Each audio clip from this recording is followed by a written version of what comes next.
have to. I should probably do that. Mm-hmm. But yeah, let me get started. So this went by actually kind of fast. So what happened was last week, management tells us, oh, we have a hard deadline for release on Monday, and basically the deadline just kept moving like day by day by day because we still had things to do until Friday.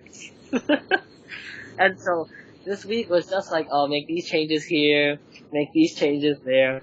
So it went pretty fast. In terms of the practice, so I missed 2 days of formal practice, but the rest, I did have formal practice. It was around 45 to 50 minutes. So right now, I think it's maybe a combination of laziness and experimentation. I try to do the formal practice by lying down entirely, to see like if I fall asleep or not. And I'm making progress there. I don't like flat out just like fall asleep. There are times when it seems like I come back, but it's only happened like maybe once. The rest of the time, I'm like not like awake, but I can sense like some low key dullness. But it's not like I've fallen asleep like when I lie down. So that's like the formal practice in a nutshell. In terms of like like any beggars that I've seen, actually I'm surprised, like not any beggars this week. One guy who asked for 80 cents on the subway, but I didn't have like it was really like oddly specific. I would have given him a subway ride, so I was just like, oh, I don't have 80 cents, so I just like went home. That was like the only guy left. It was really specific. Then well, that would have been a good time to just engage with him and tell him, well, I don't have that, but I do have this. Is that okay? He'll probably take that and be glad. I should have done that, yeah. I should have done that instead. Then in terms of the informal practice, so it's actually nice, but so actually just now I had a great, I guess like another experience about probably it sucks to I guess like how should I phrase this? So pretty much what happened is Father's computer is kind of broken, hard drive's broken, right? So I can actually see like we were talking about stuff like this a couple of times ago, where like however someone is feeling can infect like everybody else. So he was pretty impatient with check disk. So check disk takes like 10 hours, and he keeps like checking why does it take so long and so it gradually infected like everybody else in the whole day, and I could see it. And then when we got back from dinner and everything, I could see how I was also infected because he was so like annoyed and snappy at everything. That made me annoyed and snappy at everything. Then when he started asking questions about the computer, I got even more annoyed and snappy. And so I was like, oh, yeah, this is like prime material, like right here. So that was something, I guess, worth mentioning. Something else that's also been on my mind lately is it's been inspired from work. So, like, of course, we're pushing deadlines here. This project. You're really going to test my short-term memory because I'm going to have to answer to all of these things. Let's put a pause on it because I think we've got enough material. The last thing that you said about the informal practice in the sense of getting upset, I can understand why. If a drive is good, check disk doesn't take very long. Yeah, there's like bad sectors coming up. Yeah. It's only when you're doing a thorough check disk that's looking for bad sectors, and then it's going to take that long, even if the drive is good. Exactly.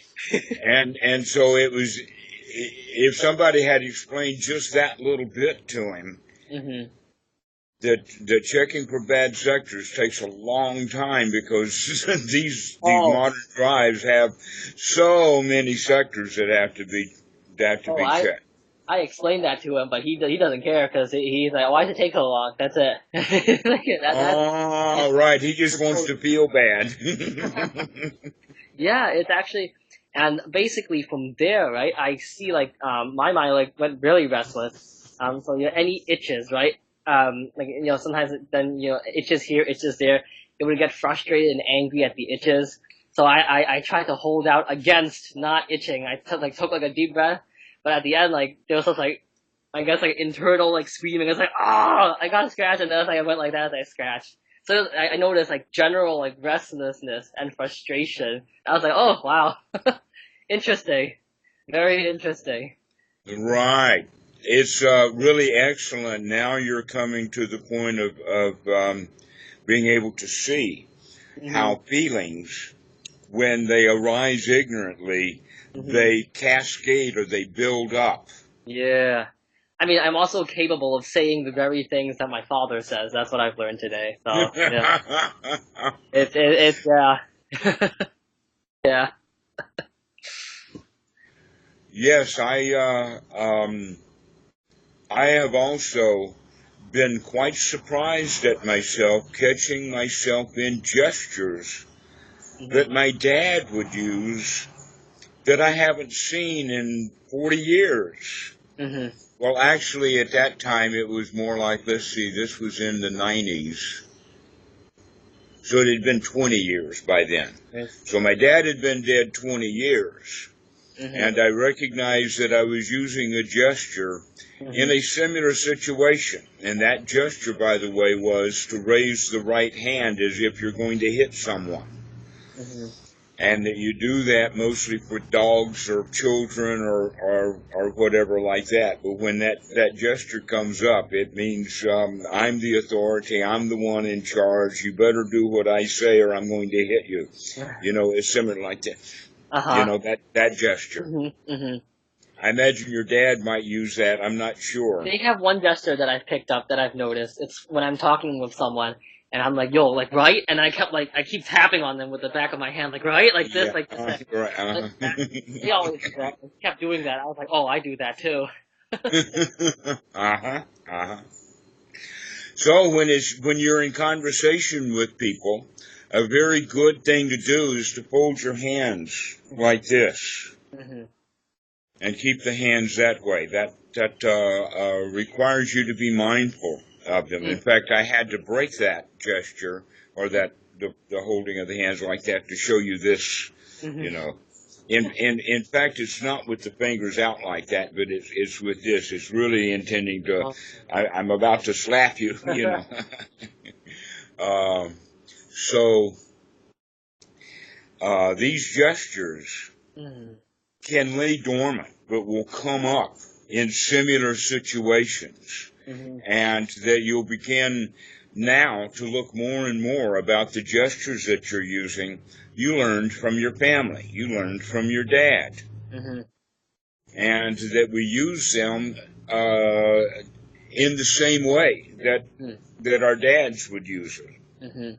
That's especially true with boys and their dads, because what happens is that even though as a teenager the boy will rebel against the authority of the dad, basically being around the dad for all of those years does deep imprinting. Even though the conscious mind is rebelling against it, those old gestures, those old ways of feeling and thinking and behaving are passed down, and that sometime around the age of 40 to 50, most men, which is, by the way, coincident with what there's called a midlife crisis, is when guys start to ask what's it all about and why did I take this road and where's my new BMW? That kind of situation is also when men begin to understand that they're not their own self. They thought that they were. They thought that by rebelling against dad when they were a teenager that they're own man. But when they're getting close to 50, they realize, oh no, I am just a carbon copy. I don't like that. Oh, man. Yeah. Just a carbon copy. But when we practice Dhamma, we become aware of those things hopefully a lot earlier, and also have the skills to be able to stop that stuff, to bring it to a close, that we do not have to do that. Eric Berne was one who figured out that. He called it a life script.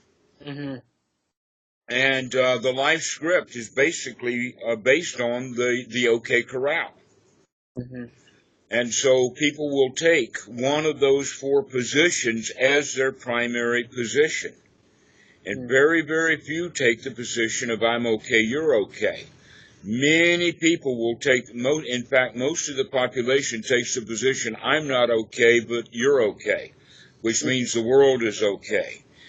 And so that's the victim's position. And so the victim needs both a perpetrator and a savior. In fact, it's the savior that we're looking for that we see as okay. Now, that savior may be a mommy when we're kids, or it might be a religion, or it might be a hobby, or a job, or whatever like that. But we expect that something on the outside of us is going to fulfill us or make us happy. An example that I gave was that BMW. The guy in the midlife crisis is thinking, oh, if I get a BMW, that'll make me happy. Okay, the big issue is to recognize that not only am I unhappy, but I'm unhappy just like my daddy was unhappy. Or still is.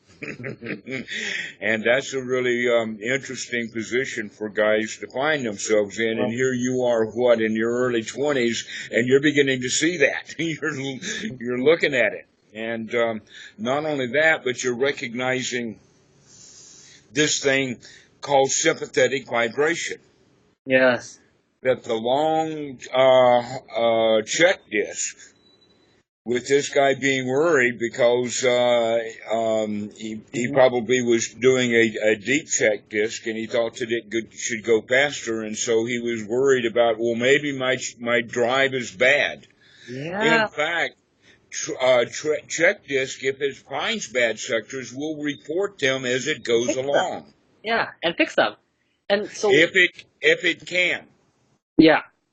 Okay, and a certain amount on very modern drives, a certain amount of disk space is reserved for bad sectors. So there's actually a little bit more space on an actual drive, but as sectors go bad, they replace them, but they do it at the hardware level.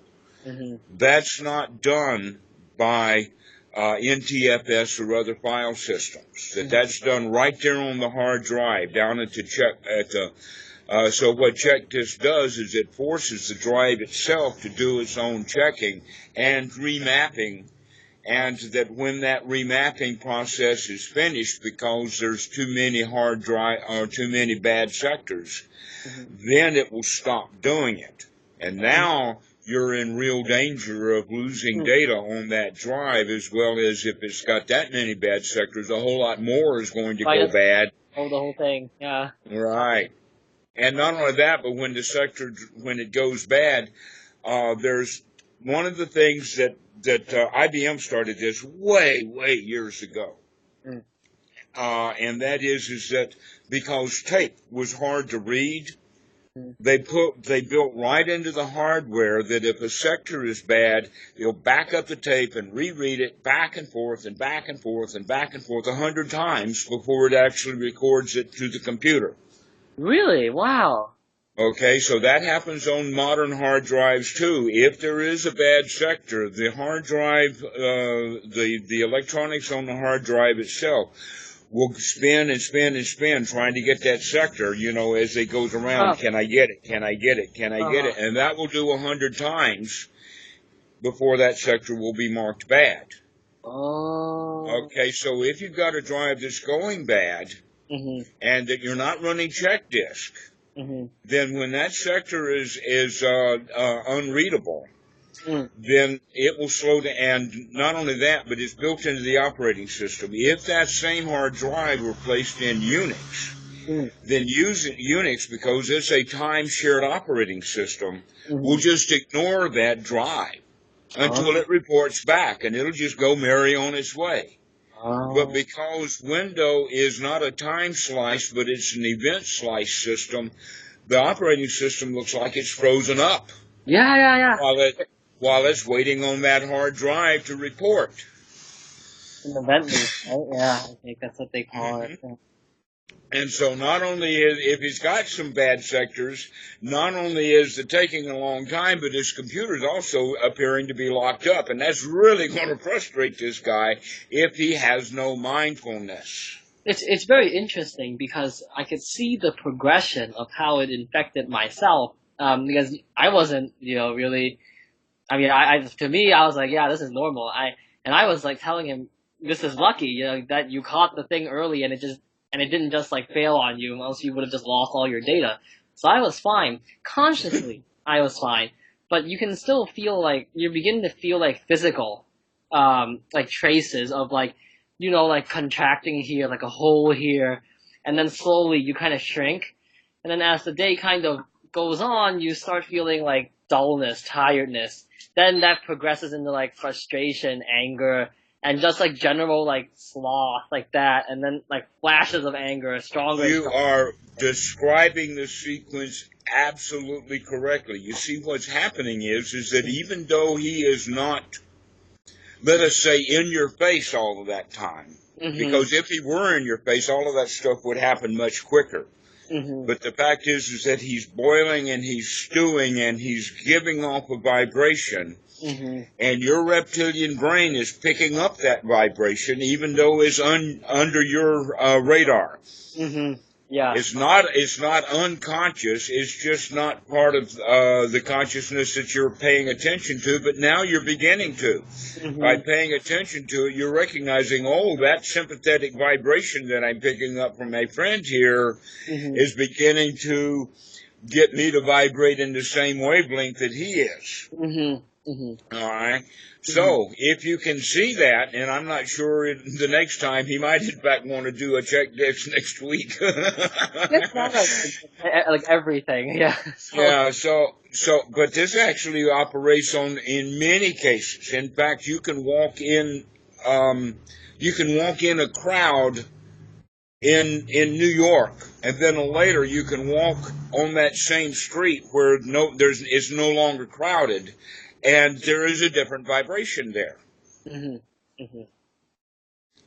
Why? Because when there's a lot of people around, there's a lot of frustration, and they start to bang on each other. Okay, instead of being sympathetic vibration, it starts standing waves. I see. Okay, because it actually is a vibration. And you know what I mean by standing waves? That means that it goes into troughs and peaks and valleys, and everybody is just not immune, they're impervious to it, but they're still being affected by it. And this is one of the reasons why rush hour is so traumatic. Right, because everybody is frustrated and they're all together sympathetically vibrating their frustrations. So if you can find a job where you can avoid rush hour, or if you're even more of a Dhammarato, you can do the rush hour, but your job is Johnny Appleseed. Oh. To start to spread the joy, because joy is more powerful than anger and frustration. That in fact you could have cheered your friend up if you knew what you were doing. You could have taken him to lunch and talked about other things, talked about marvelous weather and beautiful beaches and all kinds of stuff, and get his mind off of the hard drive. Oh, I see. I mean, yeah. So, for example, in that case, right, he's very like his emotions are especially toxic, especially strong. Like, it's not even that he was boiling. When we were driving to like dinner, he's swearing at people he sees on the road and the street. It's terrible. Like, in one sentence, he can swear like 10 times. And it's very toxic. Like we're talking about like third degree toxic, if that's a thing. So, What do you think his message was? His message? His message, could it have been, was, please look how much I'm suffering. Ah, I see. look how much I hurt. Mm-hmm. But it's like sometimes. So when you see it as toxic, you're seeing it from the outside. You're seeing it kind of the results, rather than looking on closer to what's going on with him. So if you're actually out there looking for suffering, you can see that this guy is in fact suffering. He's hurting. Mm-hmm. He needs a friend, but he doesn't know how to get one because he's behaving in a way that gets people to vibrate the way that he is vibrating. So he's angry, he's upset, and he's trying to express that. And by expressing his anger and his upsetness and his frustration, he's sending out the vibration that he wants everybody to be angry and frustrated and upset. Exactly. And you try to talk to him, he just tells you to shut up and all that stuff. So at that point, I was like, all right, just don't. Just don't. But what I observed is consciously, I know I want to stop this thing from infecting me, but I don't know how to do it. Because well, I know exactly how to do that. It's called anapanasati. Yeah, that's right. But like, so overwhelming. It's like, because I'm constantly stuck here with him, right? For lack of a. So even taking deep breaths, it works. But then, like, immediately after, because you have to sit and eat dinner, you can't just like, I'm out, guys. Like, but take another breath, take a deep breath, and taking a walk and getting out of that environment and getting yourself settled down. Unbelievable. And when you do find your joy, then you can go back and spread it and help him. Yeah. So, but you got to have your joy. Don't stay in bad circumstances if it's affecting you. That's like unbelievably toxic sometimes. Like when he and so for me, I caught myself like flaring out at my brother, and I was like, oh my god. I was like, geez, I haven't done that in such a long time. I was like, oh my god. Yeah. And when you did break out at your brother, you probably did it just like your dad would. I didn't swear. I just like normal, like sarcastically, and just glared at him. And immediately afterwards, I was like, oh no. I was like, oh, okay. Okay, so we'll say it this way. You did it the way your dad would do it, but you cleaned up the language. Yeah. Yeah. So I think that's a good point though. Just to walk outside just a little bit, because like sometimes it's like so overwhelming. And I did take like some nice deep breaths, did my own thing, and for a while it really worked. But like the quietness of it all, like it's very interesting because the sense of like I don't want this, like distance grows stronger. Because you can always like normally, when this happens, you're like, oh, what's he up to? And then as the day grew on, it's just like you feel like you just want to you want like physical separation. It's not even just like he is doing this, but you just don't want to, and you kind of feel yourself like hunching up in a shell, like it's like just don't like that kind of thing. Yeah. When you feel that crunching up, recognize that crunching up feeling or sensation that's in the body is caused by chemicals that are being released by the reptilian brain, which is the one who does that chemical release. You know that the pineal glands and the pituitary glands are in the back of the skull, and that's what kicks off the adrenaline glands. And so all of this chemistry that's in the body is designed to get the person ready for fight or flight, and yet there's no fighting and no flighting to do. Yeah, exactly. So that's the old programming of the human being. And that basically what you were doing is you were seeing things as danger, as this is a difficult situation. And so the body is getting prepared for the fight or flight. But if we are able to have the frontal cortex, in other words, our wisdom eye, if we can see what's going on, then by taking a few deep breaths and let us say reassuring ourselves that this is not the right time to go flight or fight, that in fact things are okay right now, that I am safe, I am secure.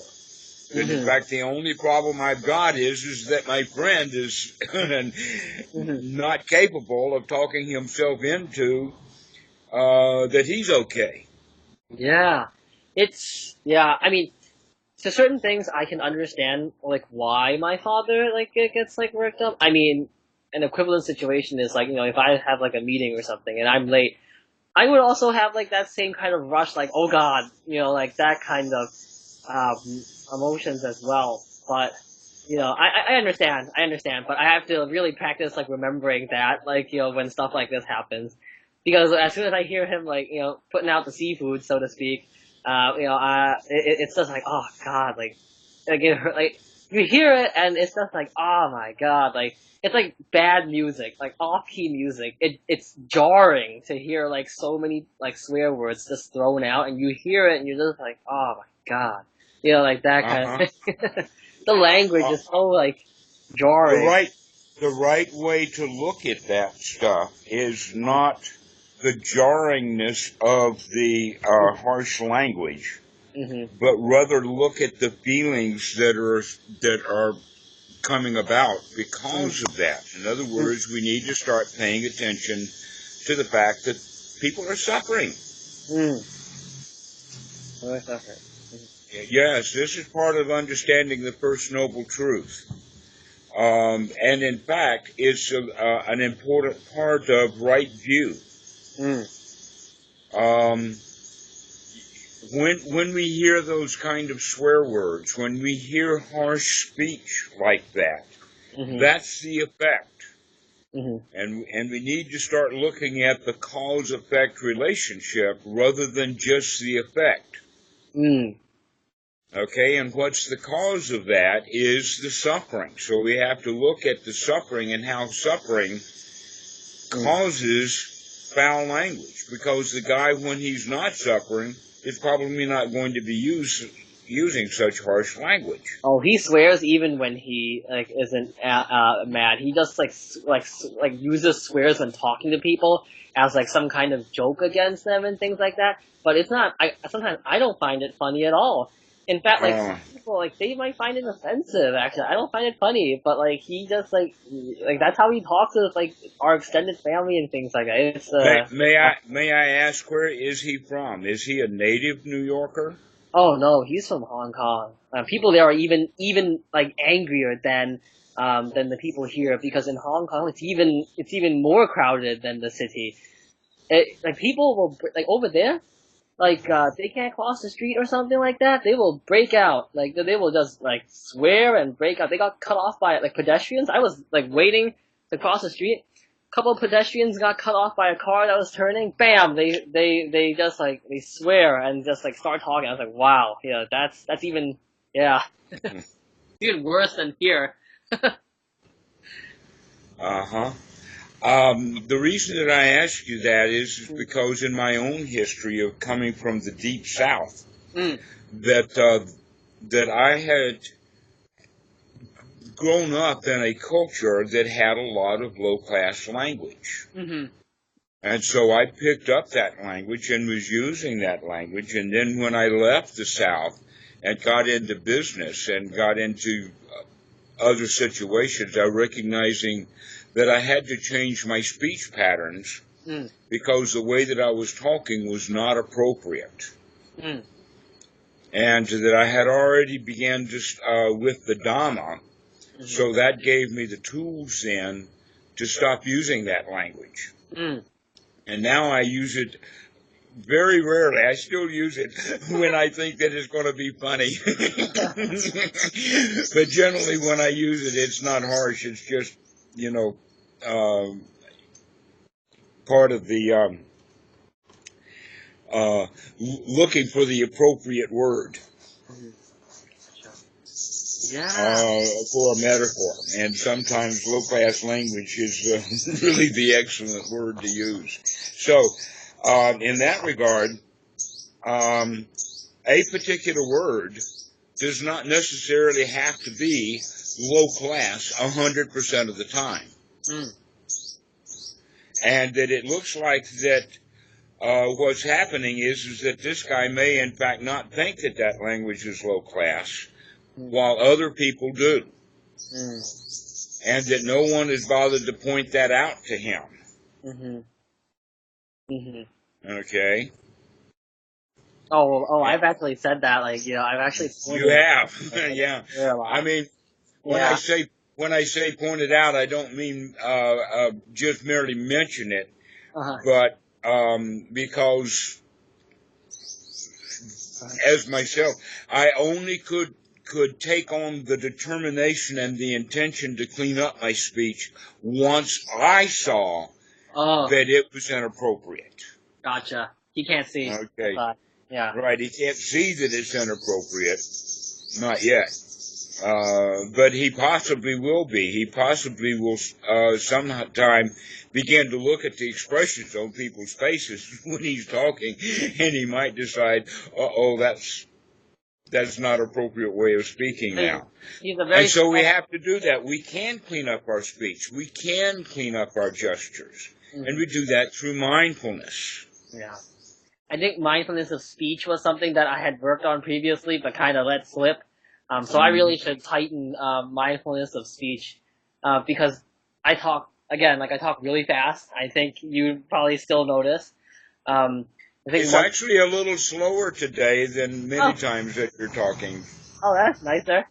And then the other thing that I previously mentioned before was, you know, I noticed in everyday conversations, little white lies here and there about even things as simple as, you know, coworkers ask you, what did you do, you know, over the weekend? You know, we just kind of gloss it over with a lie, or just we kind of be vague about it, things like that. Or when you know, run into a coworker, like, at lunch and, you know, during the elevators, and you just go like, I gotta get off on the second floor because you don't really want to get stuck in the same thing. So, like, things like that, I've noticed. In fact, like the speech is, especially for like angry outbreaks, right? If you can control the speech, usually like it fizzles right afterward. But if you say the first thing, then it's more likely that the next will follow, and the next will follow, and it snowballs from there. Yeah. Right. Let us say the music gets going. We strike up the band. Yeah, with the speech. We start that sympathetic vibration going, and then it starts to build and reverberate into arguments or into bad feelings, at least, that people can have with each other. Yeah, in my own observation, speech is probably the most resistant to mindfulness. I mean, in my own case, speech is the one that's the most resistant to mindfulness, because I speak so fast, lightning fast, and, you know, when I'm talking, right, some of the attention is spent looking at the other person. Then when you don't have so much attention left, it will just, like, out of habit almost, it just keeps talking and talking. Those rare times that I extend, like, fuller control over speech, I think we talked about this a couple months ago, is I first actually, if I hold off from speaking, I'll actually hear a thought that says what I want to say before the speech comes out. So maybe all right. So now you're beginning to recognize the complexity of speech, because we're starting to add factors in it. Here's the point. One is that there's always a two-step. We think about it and then we say it. We think about it and then we say it. We also think about in advance that what we're saying right now is merely an introduction to things to be said later, and they will be introductions to things said later, so that eventually you get the topic covered. All right, so while we're doing that, we've got a lot of complexity going on. Now we're adding the complexity of the reaction to what we're saying from other people. And then we add on the deeper complexity of beginning to monitor how we're feeling while we're talking. And now, while we're actually talking, a whole lot of stuff is going on. Oh, yeah. Yeah, there's so much happening, and that with your intention to slow down your speech, you may, in fact, be paying more attention to slowing down the speech so that you begin to forget what you're going to say. Yeah. The number one thing I see sometimes or I observe when I'm speaking is there's definitely a need of, oh, I need to impress the other person with what I'm talking about. Or there's worrying about, oh, are they finding me interesting? Oh, are they finding this thing interesting? Or, oh, what Mm. should I say next? I've certainly seen things like this, if I'm in like an extended conversation. These are things I've also seen, like based on, like what you said before, back and forth, or based on observing other people's reactions. Um, Mm-hmm. there are also other things like, oh, this conversation is so boring. Like, or oh man. In fact, sometimes I can even see the mind wandering when somebody is talking. Mm-hmm. They'll start thinking about, what did that guy say like 2 minutes ago, or hey, what was I gonna do like when I got home, or things like that. But of course, I correct like faster than I did without the mindfulness. Usually, I'll laugh for Exactly. like 3-4 seconds and I come back. Yeah. That sounds like you're making really good progress. You're beginning to recognize all of these little things. It's really hard to talk to people about it in advance, but Mhm. now that you're actually in it, and you Mhm. can begin to see that that mindfulness comes and goes, and it comes and goes, sometimes according to the complexity of how much is happening Mhm. right now. Mhm. So that complexity of what's happening right now is part of the reason why the Buddha wants or recommends, let's say, is to go into seclusion. Mhm. We go into seclusion so we can get rid of the world and all of the complexities, and Mhm. then we can start to observe the mind Mhm. and watch the feelings, watch the body, watch the Mhm. breath, and start to pay attention on the inside, Mhm. so that when we leave the cushion, we can continue now to add that internal element Mhm. that we used to never even give much thought about at all. We were always in the world. Mhm. But now the meditator is going to come back to the world, but keep his door to the interior completely open. So Mhm. that means that now you have double work to do. You've got an interior world and an exterior world. Right. In the beginning, you were only dealing with the exterior world. Then you go into meditation and seclusion and you deal with only the internal world. But you can't just go and do only the internal world. That's not a good lifestyle. I Mhm. know I've seen monks do it in Burma, and they just sit all the time. But no, we want to come back to the world. But now we're going to bring the practice with us, Mhm. so that now the dealing with the world is twice as hard as it used to be, and dealing with the interior is twice as hard as it used to be. Mhm. When we're in seclusion, as hard as it is, as difficult as it is to deal with the inside, coming back and dealing with the inside while you're dealing with the outside, Mhm. that's even more work. I see. Mhm. And when I use the word work, what I'm actually indicating is that there's more reasons to lose our mindfulness. Mm. Mm. And so mindfulness becomes difficult to maintain. Right. I mean, that's definitely something that I've observed, right? Because I see, like, a lot of things can impact mindfulness, right? Our degree of concentration, things like that can impact mindfulness. Whether or not we've done enough formal practice, can affect, like, mindfulness. Sometimes it feels like that guy Sisyphus trying to, like, push a rock up, trying to go for higher degrees of mindfulness. But you can't have, I mean, because maybe it's because I'm a beginner, right? But to me, it's like, oh, you can't have ultra 24/7. That's not possible.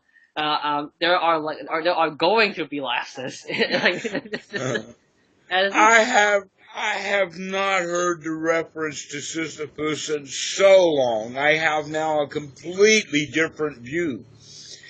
You see, the new view is that Sisyphus was a Buddha. oh, really? Yeah, and every time that he loses track of the stone and it rolls down the hill, he says, "Never mind, start again."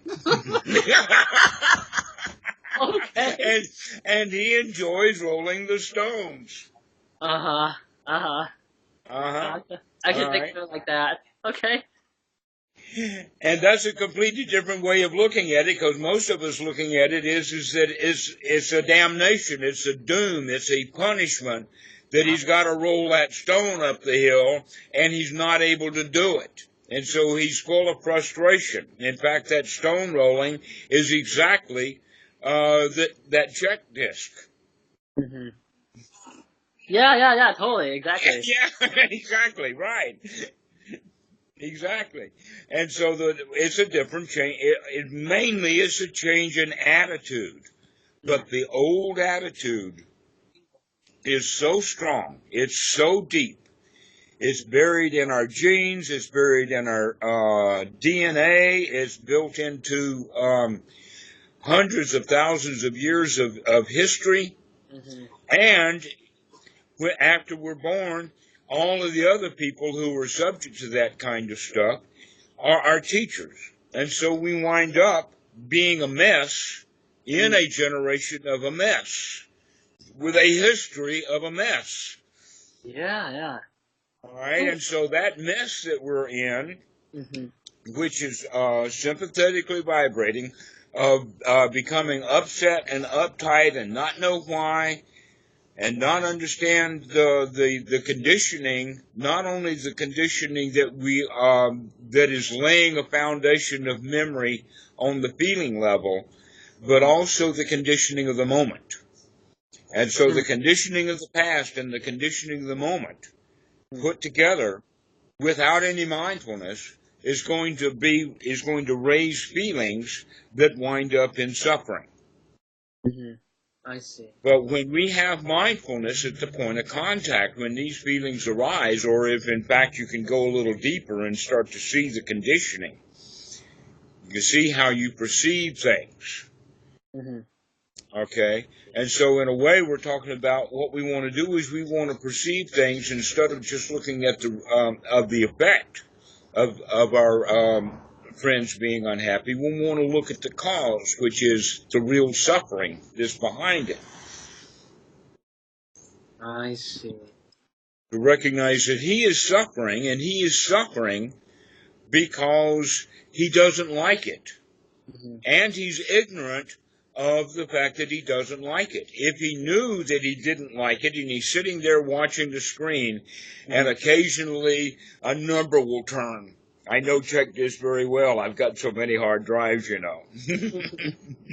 In fact, it's running at close to 160 terabytes right now. 160 terabytes? Yeah. Oh, we only have like 2 terabytes. Oh my god. Pardon?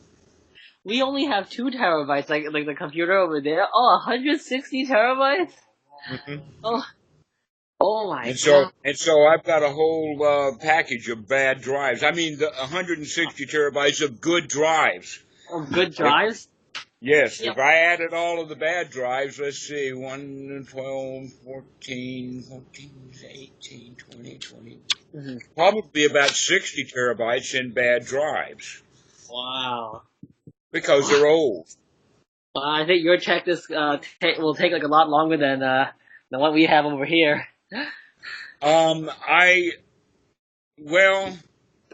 Most of the really big stuff is in RAIDs. All right, and so the RAID has its own software. It's not using Microsoft Windows. So you'll be a lot safer actually. Your stuff is actually exactly because RAID software will also manage bad sectors just like the hard drive does. Gotcha. And so with RAIDs, drives can start to go bad and go badder and badder, and as long as you've got extra space, if the drive is full, you've got a problem. But if the drive's not full, a RAID will manage bad drives going like that. But the bad drives that just won't come up, they won't spin, for instance. That's a major problem. Eventually, drives get old and they just won't turn on. If you know which way the spin is, you can actually hit the drive to get the motor turning. Wait, really?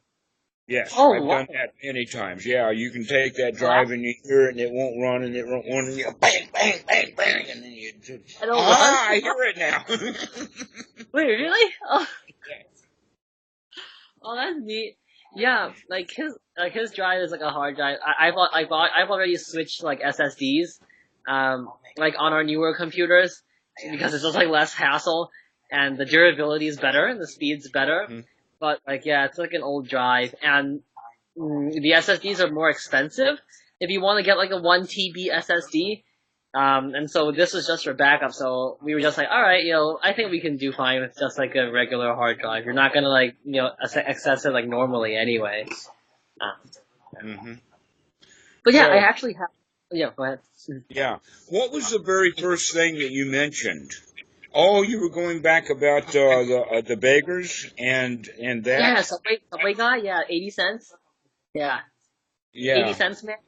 It was so specific. He was like, Oh, and now that you mentioned the Subway, there was one guy where I saw. Um, it must have been like on Wednesday, Thursday. This guy gets on the subway and tells the story. It's like, hey guys, something something. Um, I have a daughter who's 6 years old. Her name is Genesis. Please, guys, if you could chip in any money, please open your hearts. And the thing is, though, that guy had been on the. I had actually seen him a couple times past year and 2 years ago. And his story was, the reason why I remember him is because his story was exactly the same. All these years, his daughter is 6 years old, and I was just like, really? Like, is she really still 6 years old? And I remember, and that's when I was like, oh, this guy's lying. Like, oh man, no way. Because I distinctly remember him. And that day, well, I didn't have any dollar bills that day, but, cause that was the day on, like, to work, like, I didn't bring any, I just didn't. But I distinctly remember, what should I do in situations like this then? I know the guy's lying. Okay. One guy says like you shouldn't worry about whether he's not lying or not. If you really just like you were generous enough, right? You don't care if you're being cheated, right? The thing was done at the moment you give him the dollar. So why do you care if you're getting cheated or not? Like maybe yeah. That's true. The first thing that I would say about that is that there's two possibilities. Mm-hmm. There's actually the third possibility is what you're thinking is that the guy is just out there. But one of the possibilities is that he is mentally defective and that he doesn't know exactly what the age of the child is, or maybe, in other words, he may be in a state so that this is hallucination. And the other possibility is that he's sharp. He's very sharp, and that this is his business. I see. And that he, in fact, might own a car and live in a nice house. But he puts on grubby clothes and he goes out and he panhandles because he knows how to do it. Now, these kinds are known, but they're very rare. Much more likely it's going to be that the guy is just out of it. Okay, and so you can test for that. You can actually just get into a conversation, and if he becomes very lucid, then you know that he may be, in fact, a charlatan. But if he remains kind of out of it, you can tell. I mean, you don't have to be a psychologist to know that the guy's a nutcase or he's a fraud. You can figure that out very quickly. Gotcha. And so, but the important thing is not his benefit. The important thing is your generosity. Yeah, I see. Okay? That's the important thing, is your generosity, your welfare, your feeling of success, your feeling of prosperity. That is very remarkable that business people who wind up being quite wealthy, and 100 years ago they called them robber barons. The railroaders, the J.P. Morgan, got all of their money, that family, from piracy. Piracy, really? Oh, I actually worked with J.P. Morgan. Yeah, Blackbeard, Morgan. And J.P. Morgan, that built the empire in New York, was the grandson of a pirate. All right? A lot of money that's in New York comes from shady businesses and whatnot like that. That's one of the reasons why there's so much money there, is because there's a lot of greed, and that greed, let us say, is unconcerned with the damage that they do in the way of getting greedy. So as they get old, they recognize it slowly dawns upon them, no matter how much money they've got, that they're still extraordinarily unhappy. Mm-hmm. They thought, in fact, they spent their whole life saying, oh, if I just get a little more money, then I'll be happy. If I can make the Forbes 400, I'll be happy. If I can go to the Forbes 200, I can be happy. I've got to be the richest man in the world, and then I'll be happy, right? That's the mentality. And the Buddha talks about this, and he talked to, in fact, I think royalty or kings, in the sense that suppose that an emissary from the South came and says, "Oh, king, the South is in bad shape. They've got a lot of political problems, armies in turmoil, and this would be a good time to strike." And then an emissary from the West comes and tells the same story. And then the guy from the north comes and tells the same story, and then the east and the same story. And, oh, king, what are you going to do? Which one are you going to attack? Which one do you think you're going to gain the most from? Oh, my God. If you attack one of them, will the other three know that and come after you or build up against you? You know, this is the point. So you understand this story now. You can see it. The king could, too. He realized that there is no reason to try to expand his territory, that if he wants to have a comfortable, easy, safe life, he should get along with the political organizations that surround him, rather than thinking about attacking them when they're weak. So this is something that happens then to all of them. It's called philanthropy. And the latest guy that got it was Bill Gates. Bill Gates, yeah. Now, Charles Koch is much richer than Bill Gates, and Charles Koch has not figured it out yet.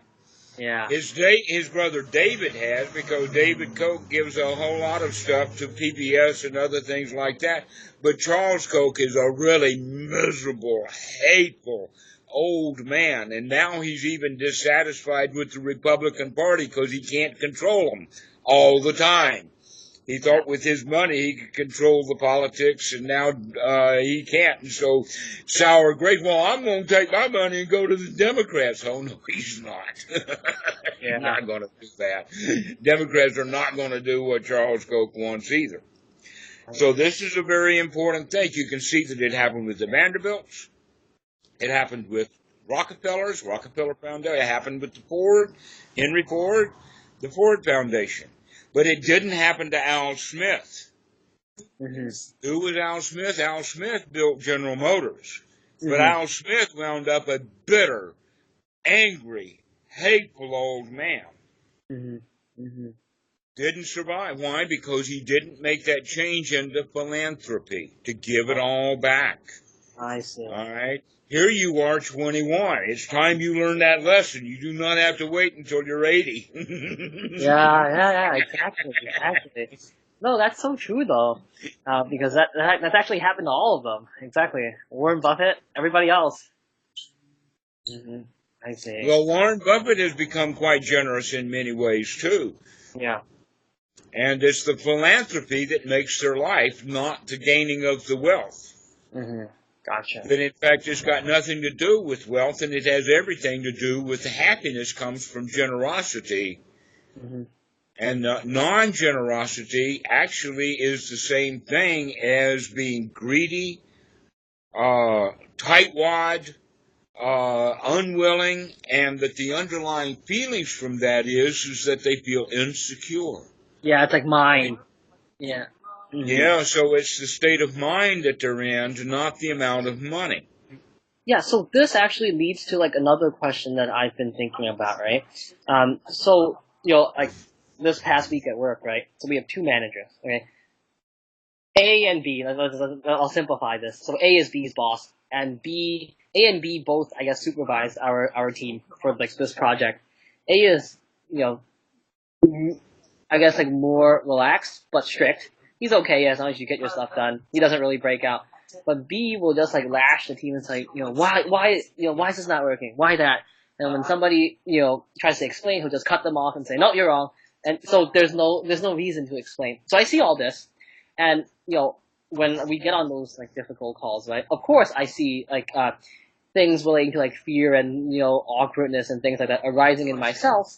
But I also think that I'm young, so I don't really have too much of an economic pressure. I pay rent here, but I don't have anything else. But I look at my coworkers and I see, like their kids are young. They're like 3, 4. They have houses, right? And so literally, they're being grabbed by the balls, so to speak. And so I see that, and I say like, why would I ever want to get into a situation like that in the first place? So sometimes I speak to my father or my brother and I say, these things, right? You do this, you get economic pressure. Then, 20 years down the road, you're going to be put in those situations where you get grabbed by the balls. Like even now, I'm like kind of half grabbed by the balls because of the medical insurance, right? My insurance depends on my company. And for my skin condition, the medicine, the biologics that I have, they cost thousands of dollars without insurance. Now I get it for free. But the thing is, like, I remember way back, like almost a year ago, we were talking about, to have some kind of existence where you don't feel in debt, where you don't owe your existence to something. And already it feels like my existence is already owned, a contingent on so many things. So, at times I see all of this and I'm like, what am I doing? What is this? And, All right.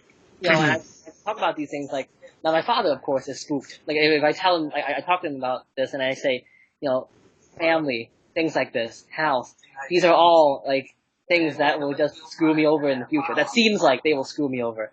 And of course he says, there are some things like, the human need for intimacy. That's important, okay? Now that I don't really know how to answer.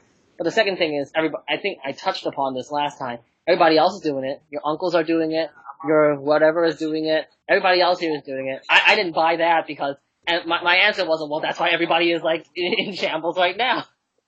But so I'm curious to say, like, to hear, like, what are your thoughts on all this? Because I see this, and I can't, in psychology, I took a human development class, and it seems like humans are social animals, right? There is a need for intimacy. That's important, in human bonding.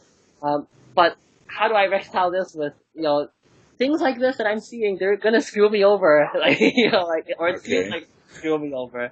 I don't want to, get stuck in a horrible grind when my body is dying. Okay. So, go ahead. Okay. Sorry. All right. Yeah. Okay. First off, you're right about the need for intimacy and social. That in fact, that's a remarkable part, not only of just our species, but all primates. They work together, as opposed to elephants. You'll know that the young elephant is driven out of the tribe and becomes a bull elephant later, to where the females will work together. But within primates, all of them are not, most mammals, but primates in particular are very social. We work together, so it's part of our genes. Now, when I talk about sympathetic vibration, which I'm talking about mudita, or the third of the Brahma Viharas, that's another way of talking about it. That sympathetic vibration comes from that deep DNA of us being social animals. We do not eat our young. And yet a lion, if a lion takes over a pride, Mm-hmm. The first thing that lion will do after, and in fact, what happens generally is that two brothers who come from a pride will gang up on the leader of the pride, and the two of them are capable of taking down the pride leader. Mm-hmm. After that, shortly Mm-hmm. after that, they're going to have to match up, and one is going to win, and then he's going to be the pride leader. Wow. Right? Now, after that, the thing that that this new pride leader does is that he will kill all the cubs. Why is that? Because if the mothers of the cubs are taking care of the cubs, Mm-hmm. then they won't be able to take care of him. So he kills all the cubs so that the females then want to mate with him to have new cubs. Oh, wow. So the pride depends upon a lion being able to remain the leader of the pride for a long period of time so that the cubs that he has can grow up. I see. Okay? Wow. Why am I saying this? Is because lions are not humans. Mm-hmm. Humans do not behave that way. Mm-hmm. We are much more social animals in the sense that we come much closer to equality among ourselves. Mm-hmm. Mm-hmm. As opposed to eating the young or killing the young in order to take advantage. Mm-hmm. All right? But humans did that too. Mm-hmm. That we used to do animal sacrifices. We also started doing animal sacrifices because before that we did human sacrifice. Mm-hmm. The Mayans. Why were we doing human sacrifice? For two reasons.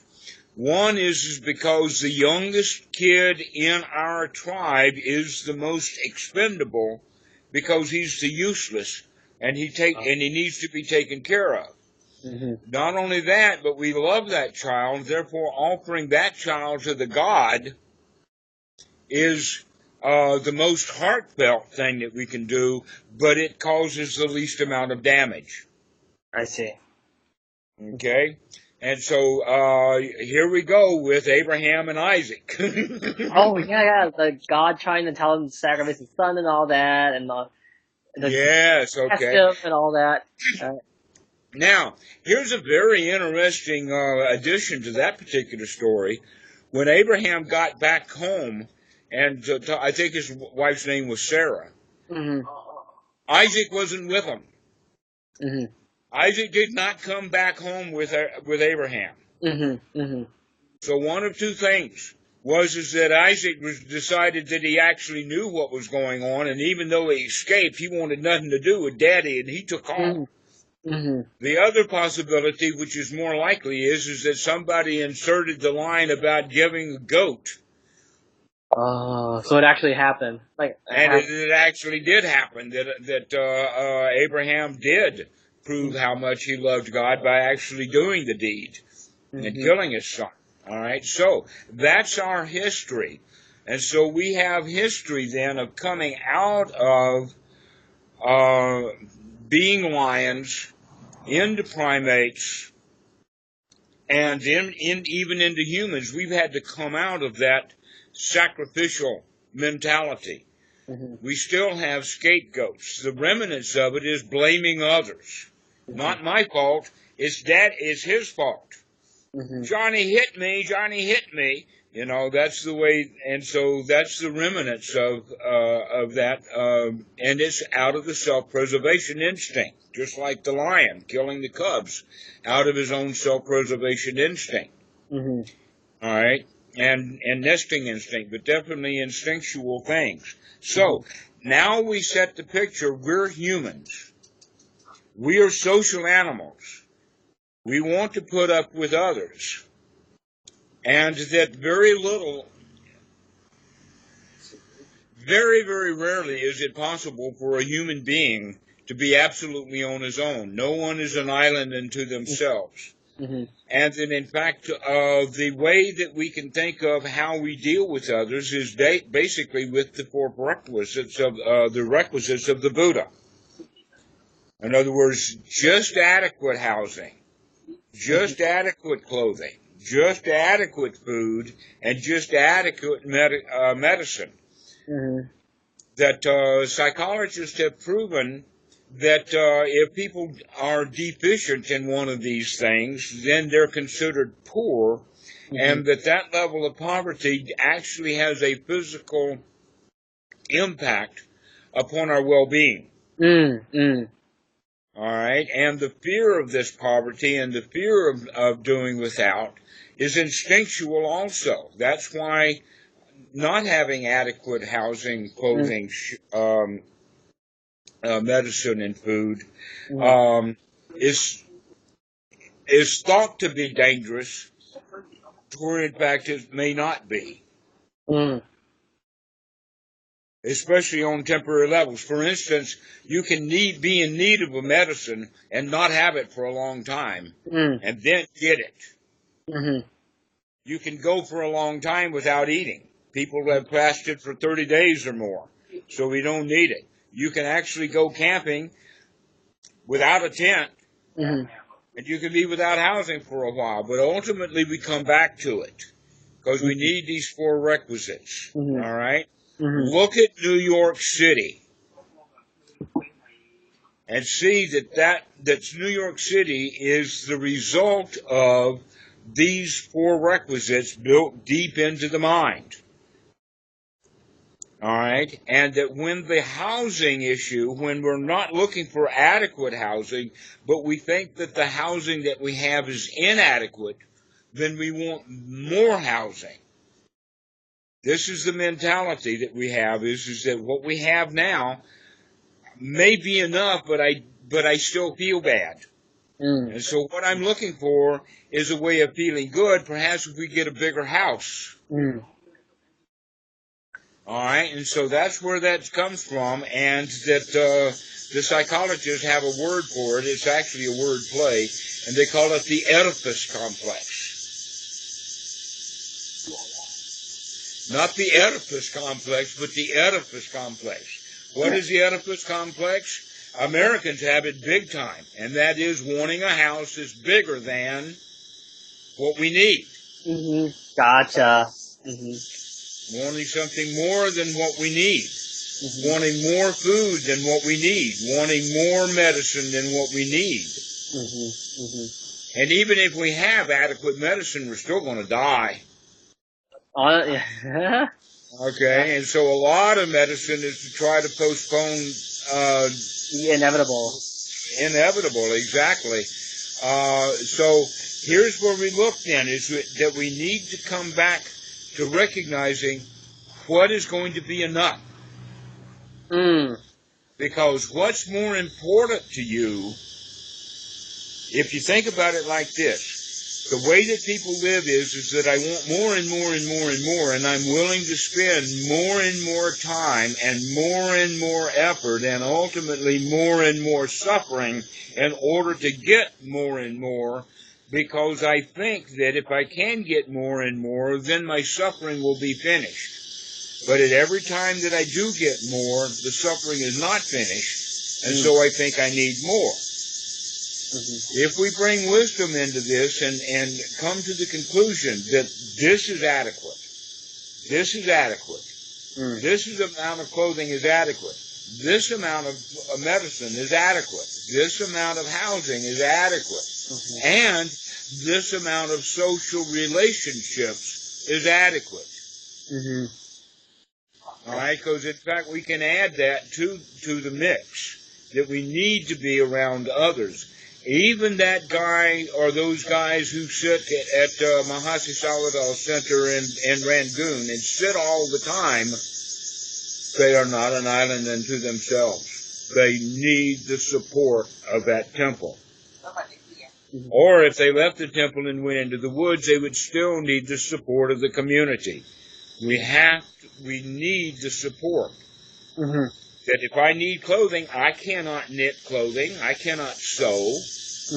My clothing has to come from someone else. My housing comes from someone else. I need a house, but I can't build a house.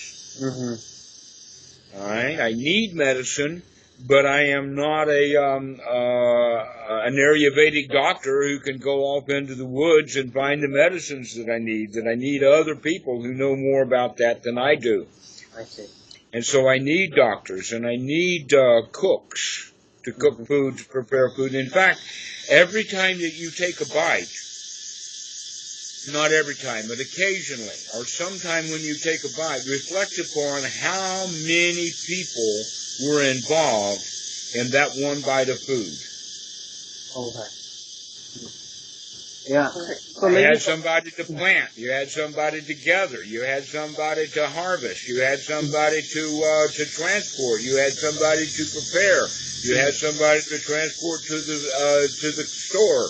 Then you had somebody to transport it from the store to where you are. Then you had somebody cook it. We've got at least 10 people involved with every bite you take. And people think that they can be an island in themselves. It can't be done. We need other people to survive. So I think maybe what I can work on for next week is practice mindfulness of speech, and also maybe just try to just remind myself that this is adequate and enough, and bring to mind how much like my stuff is actually how many people or things are involved in actually my stuff. I'm pretty sure like a pen like this probably involves like tens, if not dozens of people to get here. Dozens of people, right? Exactly. Or your laptop. Thousands of people are involved in the manufacture of a laptop. And so we are intricately connected to one another. We are in a network, a social network, and that social network requires the requisites, but it also involves all of the abundance when people are looking for money as well. Okay? The important thing is to recognize that money is not wealth. Yes, got it. All right. I mean, yeah, I mean, like, you could have a lot of money, you could still be miserable, right? Because you could keep thinking, I want more, or you can't have it, or my money isn't safe, because people are out to get my money, and things like that. That's exactly the story of the Prince and the Pauper. Mark Twain, I think, book. Okay, and the story is that the kid is a pauper. And he's a beggar, but he's a streetwise kid. He knows what's going on. And sometime before he's a teenager, it is determined that he's actually the long-lost son of the king. And so they take him to the palace and make him a prince and give him fine clothes and give him an honor guard and give him all this kind of stuff. And he begins to look at it with his streetwise mentality, and he don't like it, and he doesn't want anything to do with this. Then, in fact, he recognizes that if you've got a lot of wealth, then you need a lot of protection for it. Exactly. Okay? And so now you wind up, if you've got wealth, now you're insecure. When he was a dirt poor kid on the street, he was very happy and secure. But when he's in the palace, everybody's uptight. That's the thing. I feel like, one thing is, what we're doing here, like saying, this is adequate, this is fine. This goes against pretty much the Western values of, if you're young, you must be ambitious.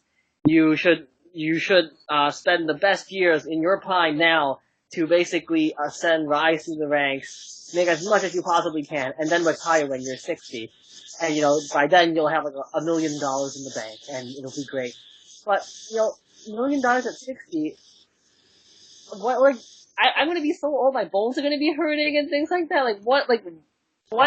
And so I hear things like this, and sometimes I feel like, almost it's kind of hopeless, right? Because I'm here and I'm trying to saying things like it's adequate and fine, but the very fact is I'm trying to basically do it in an environment where people are valuing things like ambition and things above everything, right? Money, ambition, the cost of living here is so insanely high, even if you try to say this is adequate, everybody else is, you're bound by the rules of the game here, right? Because you're playing on, like, such a board game, like, on the field here that requires you to do something like this.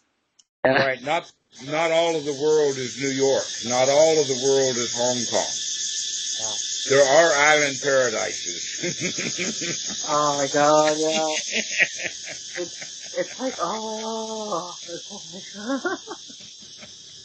like, Yeah, because sometimes I question this. I'm just like, is there really, like, do I really have to do something like this? Like, yeah. Okay, so now you're beginning to see, Hmm. basically, this is, if there's anything that I could say that I would give you as an exercise to do until you call again, Hmm. is start to see that New York City is suffering. It is dukkha. Hmm. Why? Because the people who are there are caught into this game that you're talking about, and that they are looking for the wrong thing, Hmm. and they cannot recognize that they're looking for the wrong thing. Hmm. They're looking for money and wealth and power and ambition, and they think that they're going to get their social standing Hmm. by being successful at that. Hmm. I see. All right, but there's other ways of measuring success, Hmm. and that is with just mere friendship. Hmm. Hmm. Gotcha. I gotta look at this, like, this week, yeah, because, like, this is something I feel like, there's such a thing as, like, trying too hard. I don't really agree with, like, you gotta, work 120 hours. Oh, you gotta, become a director. You gotta do this. You, 6 figures, blah, blah. Like, like, I would much rather, I don't want to be, like that guy who makes, like, 200K, but, like, spends his weekend, doing production issues all day long until, like, 3 a.m. That's pointless. Hmm. Just make, like, enough, get some stuff, and I would much rather be talking on a Saturday night like here, Hmm. instead of, pouring over some, like, server log, just saying. I know what it is to pour over a server log. I have to do that occasionally, but the point is that there's no pressure on me to do it. Exactly. And I feel I like, do it out of curiosity. yeah, and I remember, like, this feeling of the next thing as early as when I was in elementary school. I remember, in elementary school, I heard, my parents and everybody telling me, like, I had to do well in the high school exams to get into a good high school. And at that point, I asked, okay, when I get into a high school, like, is it over? And they're like, no, you have to do, like, 4 years of college. And I distinctly remember this, even when I was really young, like, that sense of dread of feeling that, like, wow, there's something next, then you have to do this next. And I feel like, now that you mention it, this whole thing, right? Our lives are just like, there's always something to do next. Like, Hmm. and depending on what the next is or how easy the next is, there may or may not be a sense of dread to the next and things like that. Exactly. Yeah. Well, let me touch on this particular point, and that is using Kitty as an example. Mhm. She's 5. Mhm. In Thailand, um, what I had it in the U.S. as first grade, the age of 6. They're Mhm. doing at the age of 3 and 4 in Thailand. Oh So wow. the kids here in Thailand are 2 years ahead. But here's the point. They even at that age have homework. Yeah. See, that's exactly what I say.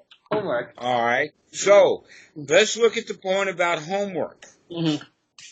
If the parent, the Mhm. Asian parent, in this case Thai, is sitting with the child saying, you've got to do this homework. Do it now. Don't dally. Mhm. Get her done. And I, from Mhm. time to time, will make the intervention because the better way of teaching the child is not putting them under pressure to get it done so that they can perform, but to teach the child to enjoy doing the homework. Mm. Mm. If the Exactly. child enjoys doing the homework, then Mhm. they'll do a good job of the homework, and then they'll enjoy it more, and they go from grade to grade to grade, and when they take that high school exam, they can do it joyfully Exactly. because they feel good about themselves and they feel prepared. And not only that, but who they are is not determined by some test. Yeah. There's always a pressure to, I guess, like, to deliver, to do something in New York City. Um, Yes. Especially when there's so much competition here. And you can do any and all of that, but the pressure is the pressure to enjoy it rather than to do it. Yeah. To enjoy the moment of doing it. I like that. I actually like poring over server logs occasionally. Yeah, so it's really crazy. Like all of this, like now that you tell me about these things, it's just like, oh my God, like this whole thing is this whole thing is like a sham because like there's like yeah, because I feel like this whole thing is just like the next and the next and the next, and then before you know it, you're dead. So. Exactly. So in this regard, it takes a change of attitude, which is part of the Eightfold Noble Path. Right view leads to change to right attitude. And in this case, the right attitude is to change from the wrong attitude of get or done because it needs to be done and you'll get some benefit from it by doing it. And change that mentality is that do what you enjoy doing. And if this needs to be done, then do that and enjoy it and get the benefit out of it right now by doing it and enjoying it and never mind the results. Oh, that's basically the point of the practice. That's exactly the point of the Buddha's practice, is to be here now with whatever you're doing. I see. To not do it for some future benefit or because it needs done. Do it because you like doing it. Gotcha. Wow, yeah, that's a lot of things for me to look for this week. Yeah, definitely. Yeah, basically, okay, so I don't want to recap because I don't want to forget. Mindfulness of speech, right? Seeing like the whole New York City thing as like dukkha, like all the way, right? And then And each person that you meet, that what they present to you is their suffering. They don't present to you their anger or their greed or their unhappiness or whatever. They're presenting to you suffering. So that's what you should look at. Keep an eye out. That will increase your compassion and your empathy for people a lot. That's the one thing I don't really have. Yeah, I feel like that's the one thing I don't have because whenever here's the thing, is that those vibrations are going to be there. You're going to pick that stuff up, but if you do it, if you're there for it wisely. If you're there for it so that you can see the suffering that this guy has, then you don't have to buy it. You don't have to own it. You don't have to suffer because he's suffering. Gotcha. So you begin to see New York as nothing but a pit of suffering, and then you can waltz your way through the place. You can actually live your life in New York like you were Gene Kelly, Dancing in the Rain. You know that old movie? I like the song though, Dancing in the Rain. Or Singing in the Rain, yeah. Dancing in the Rain, exactly. And so that's how we want to look at New York, is that it's not, it's a hellhole of suffering. Yeah, it's a cesspool. But that doesn't mean that you have to be a hellhole of suffering. Oh, sure. Okay. Got it. Okay. Oh, thank you. Thanks, Dhammarato. Okay. Okay. For all this. Okay. Yeah. Whew. Thank you. Yeah. Enjoy. Have a good night. Bye-bye. Enjoy that check disc. Okay, bye-bye. Okay, bye-bye.